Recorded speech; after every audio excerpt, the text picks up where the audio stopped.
നമസ്കാരം. ലോക്സഭാ തെരഞ്ഞെടുപ്പ് പടിക്കൽ എത്തി നിൽക്കുന്ന സാഹചര്യത്തിൽ തമിഴ്നാട്ടിൽ സഖ്യ ചർച്ചകൾ വീണ്ടും സജീവമായിരിക്കുകയാണ്.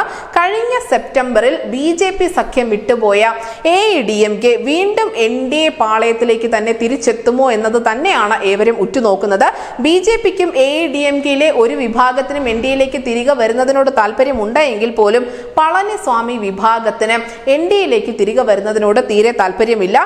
അതേസമയം തന്നെ DMKയുമായി ബന്ധം വിച്ഛേദിച്ചു വരുന്ന പാർട്ടികളെ AIADMK കാത്തിരിക്കുകയാണ് എന്ന തരത്തിലും റിപ്പോർട്ടുകൾ പുറത്തു വരുന്നു. പട്ടാളി മക്കൾ കക്ഷി ഉൾപ്പെടെ തങ്ങളുടെ സഖ്യത്തിലേക്ക് വരും എന്ന് തന്നെയാണ് AIADMK പ്രതീക്ഷിക്കുന്നത്.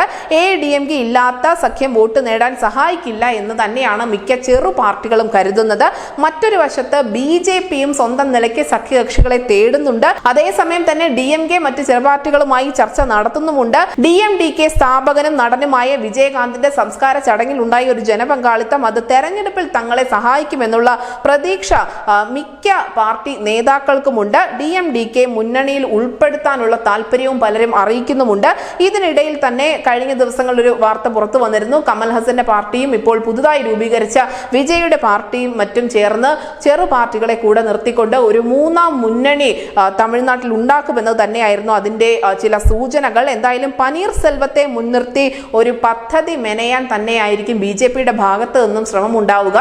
NDAയിലേക്ക് തിരികെ വരാൻ താല്പര്യമില്ലാതെ എടപ്പാടി പളനിസ്വാമിയും കൂട്ടരും നിൽക്കുമ്പോൾ പനീർ സെൽവത്തിന്റെ താല്പര്യം അങ്ങനെയല്ല. പ്രത്യേകിച്ചും അദ്ദേഹത്തിന് അണ്ണാമല ഉൾപ്പെടെയുള്ള നേതാക്കളുമായി അടുത്ത ബന്ധമുണ്ട്. അങ്ങനെ പനീർ സെൽവത്തിനൊപ്പമുള്ള MLAമാരെ കൂടെ കൂട്ടുക എന്നത് തന്നെയായിരിക്കും BJP ലക്ഷ്യം വെക്കുന്നത്.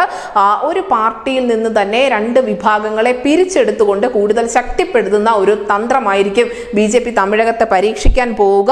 അങ്ങനെ പ്രതിപക്ഷ നിരയിലേക്ക് ഉയരാൻ BJPക്ക് തമിഴകത്ത് കഴിയുകയും ചെയ്യും. പതിയെ പതിയെ AIADMK എന്ന പാർട്ടിയുടെ ഒരു പ്രസക്തി നഷ്ടമാവുകയും ചെയ്യും. ഇതിനോടകം തന്നെ കരുത്തുറ്റ നേതാക്കൾ ഇല്ലാത്തതിന്റെ ഒരു അഭാവം, ഒരു അപൂർണതയൊക്കെ AIADMK എന്ന പാർട്ടിക്കുള്ളിൽ ഉണ്ട്. പ്രത്യേകിച്ചും ഈ EPS OPS തർക്കം അടിക്കടി അവിടെ തലപൊക്കുന്നുണ്ട്. ഇതൊക്കെ പാർട്ടിയുടെ ഒരു ബലത്തെ വല്ലാതെ കണ്ട് ക്ഷയിപ്പിക്കുന്നുമുണ്ട്. ഇതെല്ലാം ഒരു അവസരമാക്കി മുതലെടുത്തുകൊണ്ട് മുന്നോട്ട് പോകാൻ തന്നെയാണ് BJPയുടെ നീക്കം. അതുകൊണ്ട് തന്നെയാണ് ഇപ്പോൾ O പനീർസെൽവത്തിന്റെ ഒപ്പമുള്ള MLAമാരെ കൂടെ നിർത്തിക്കൊണ്ട് പ്രധാന പ്രതിപക്ഷമാവുക എന്ന ലക്ഷ്യത്തിലേക്ക് BJP നടന്നെടുത്തുകൊണ്ടിരിക്കുന്നത്. ന്യൂസ് ഡെസ്ക് ന്യൂസിന്റെ മലയാളം.